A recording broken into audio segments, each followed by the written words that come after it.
There's something quietly painful about watching someone you've followed for years carry heartbreak in real time.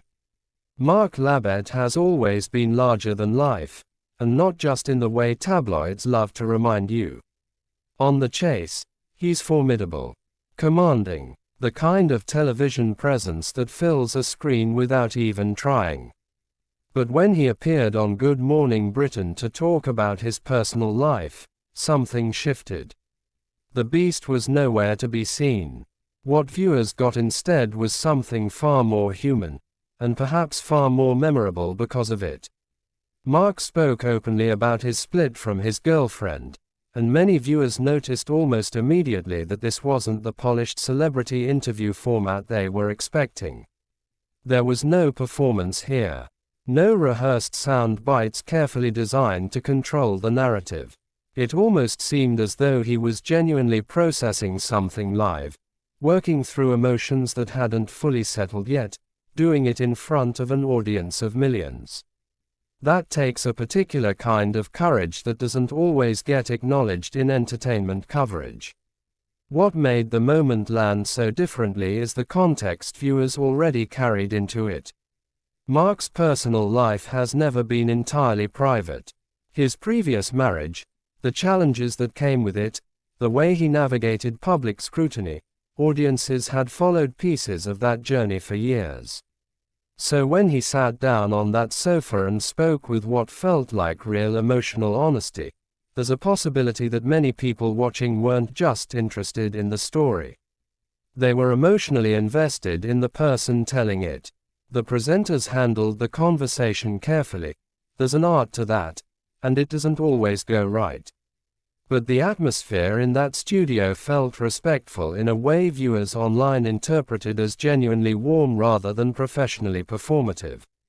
There were moments where the conversation paused just long enough for something unspoken to exist between the words. Those pauses, casual viewers might have moved right past them, said almost as much as the dialogue itself. Grief, even quiet grief, has a sound. And sometimes it sounds exactly like silence. Some people watching felt a kind of recognition in what Mark described. Relationships ending at a certain point in life carry a specific weight.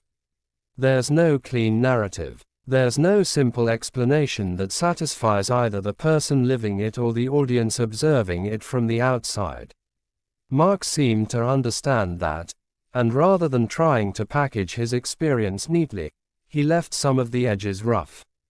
That honesty is rarer on morning television than it should be. What audiences are responding to, and why this particular conversation keeps circulating, isn't really about celebrity gossip. It's about vulnerability. It's about watching someone whose public identity is built on strength and intimidation allow himself to be something softer. Something uncertain. The contrast between the beast on a Friday evening and the man sitting quietly on that sofa is genuinely striking, and viewers online seem to feel that tension even if they couldn't quite articulate it. While nothing has been confirmed about what comes next for Mark personally, some audiences began wondering whether moments like this, unguarded, honest, slightly uncomfortable, are quietly changing how we expect celebrities to behave in interview spaces. Not performing resilience, not rushing toward a resolution, just sitting with something real. And maybe that's what stayed with people long after the segment ended. Not the details of what was said, but the feeling that for a few minutes, someone famous let a television audience see them without the armor on. That's worth talking about.